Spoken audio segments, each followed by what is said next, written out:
Hello, I'm a slice of beef lasagna. How is your life today? I wanted to talk about Joel from the critically acclaimed Naughty Dog series, The Last of Us. And I want to do this without being a pretentious essay video that plays The Last of Us theme as the title card passes over a blurred background. Spoilers for The Last of Us if you're watching this for some reason. Joel is the character that we follow throughout the first game's story. He's a man shaped by loss long before we ever meet him in the present day. On the first day of a virus outbreak, Joel watches his daughter Sarah die in his arms. Sarah. Baby. Don't do this to me, baby. Don't do this to me, baby. Come on. Never easy to watch. 20 years later, Joel is a hollow man. We see he is jaded, closed off, emotionally cauterized. The world is barren and has no real laws anymore, so Joel becomes a survivor by any means necessary. He becomes a smuggler, smuggling things.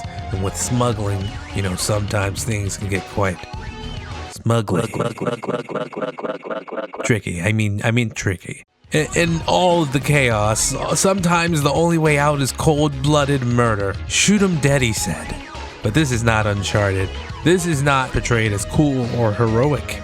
It is a symptom, a sign of how much violence he's lived through, how much he's had to bury, and how far he's drifted from the man he once was. A flawed man that has done many bad things to protect the ones he loves.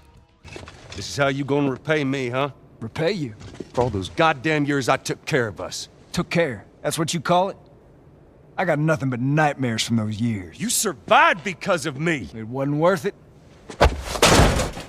That's what we like about him. He's a guy that doesn't take no shit and he does what a man's gotta do. I'm trying to paint a picture here. This was Naughty Dog's first M-rated title. So this was the first time the violence in the game felt really visceral. It really set Joel apart from the other characters that Naughty Dog had created at the time as a sort of badass anti-hero. But I never understood how Joel became such a beloved character, even though he was in one game. And even more confusing was the amount of outrage surrounding his death in the 2020 release of The Last of Us Part 2. Hold on, wait, no, we're not doing this.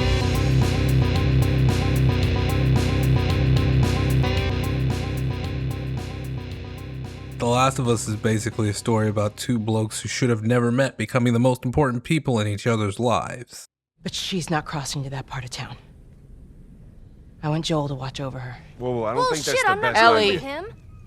In a post-pandemic world where society has collapsed and survival is the only real currency, Joel and Ellie travel across the country to find the Fireflies, a group that believes Ellie's immunity could be the key to saving humanity. And by the end of that journey, Joel makes a choice that changes everything.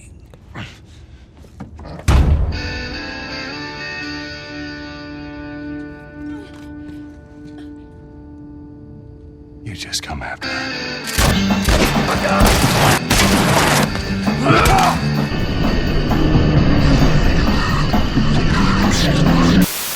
What the fuck? The Last of Us Part 2 picks up years later. Joel and Ellie live in the stable town of Jackson, and the world feels like it's trying to rebuild itself. But the sequel isn't about rebuilding, it's about consequences. Joel's choice to save Ellie from the Fireflies comes back to haunt him when he is ambushed and beaten to death with a golf club by Abby and her crew. They are what's left of the Fireflies after Joel's massacre, and they had come back for revenge. I actually knew Joel died before I ever played The Last of Us Part 2. I didn't really know the context of how he died, but I just knew that he was going to die. There were leaks of the entire game that were being spread across the World Wide Web before its release.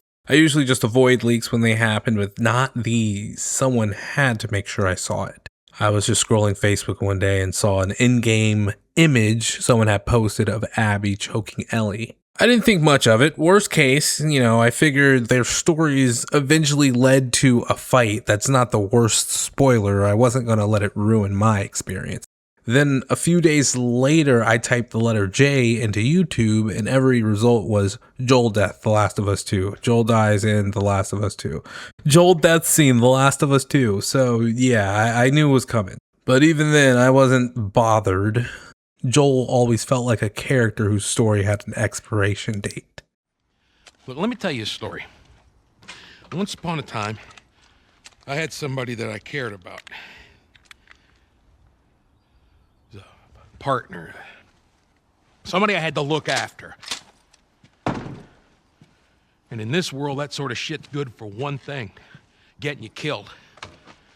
So you keep babysitting long enough and eventually it's gonna blow up in your face. Can we please just get on with it? So how did no one else see this coming?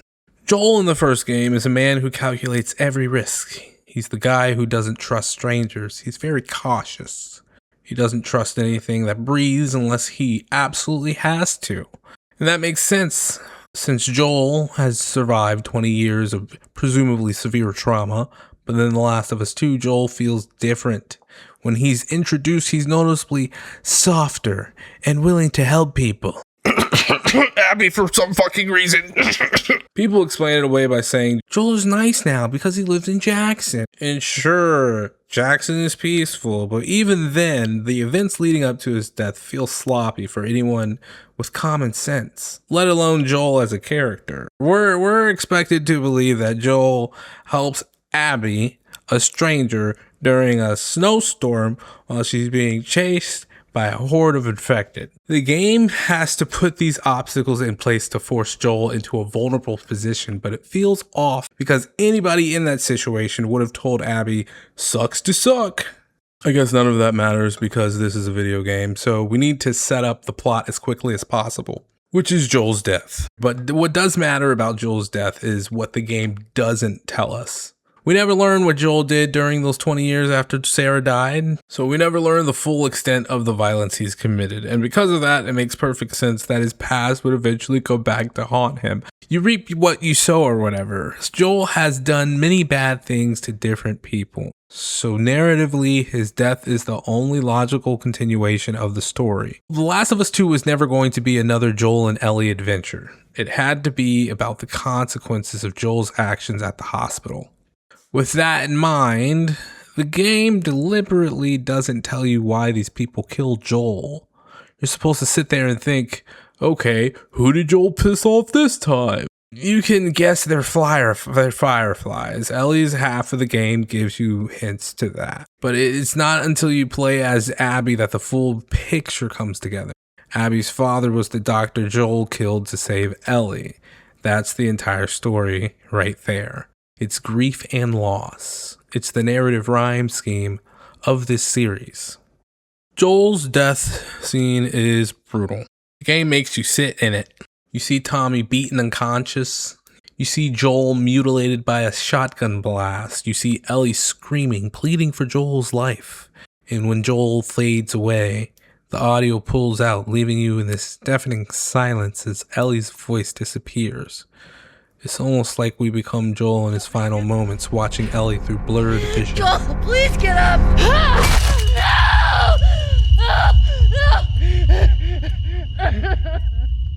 Joel's story ended at the end of The Last of Us 1. His death is the catalyst for Ellie's entire journey, mirroring Sarah's death from the first game. There's no sequel without Joel dying. His decision at the end of the first game has to have consequences.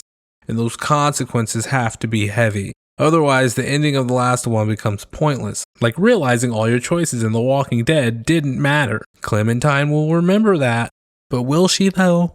I always like to say that this is genuinely an M-rated game because the violence feels real. You can hear enemies choke on their blood as they die. Every NPC has a name, which gets funnier when you hear someone yell, Ezekiel or Raul.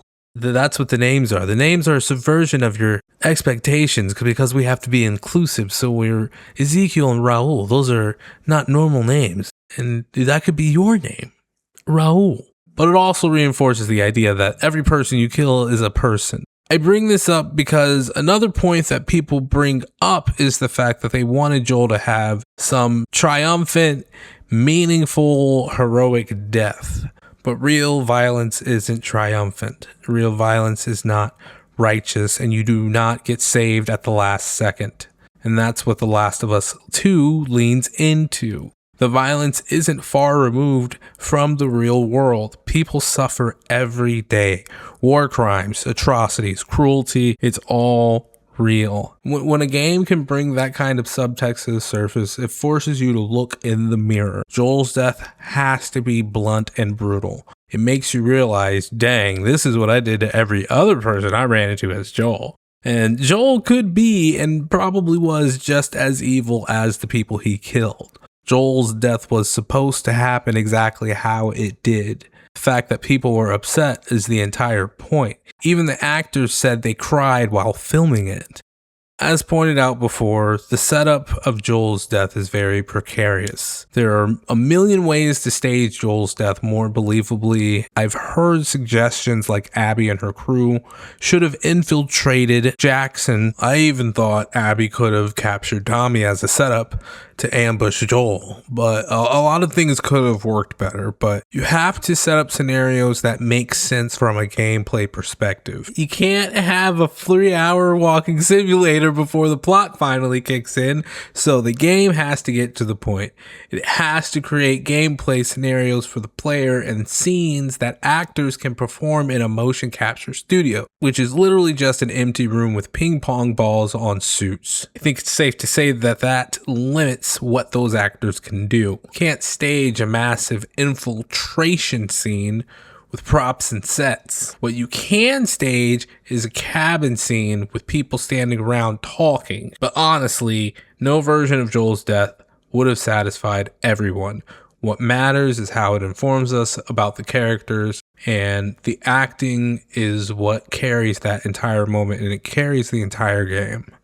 The Last of Us 1 brought gamers together through Joel and Ellie's journey, and The Last of Us 2 respects that journey by doing the only narratively correct thing. It explores the consequences of Joel's actions at the end of the first game, and those consequences are the emotional anchor of the entire sequel. Joel's death. It's the mirror of Sarah's death. It's the moment that pushes Ellie into her bloody quest, and in a weird way, Joel becomes an even more beloved character because of how he dies. Flawed man who would do anything to protect the people he loves, even at the cost of his own life. That's what we like about him, and that's why Joel's death was always supposed to happen exactly how it happened. Why don't you say whatever speech you got rehearsed? Get this over with. Stop doing that.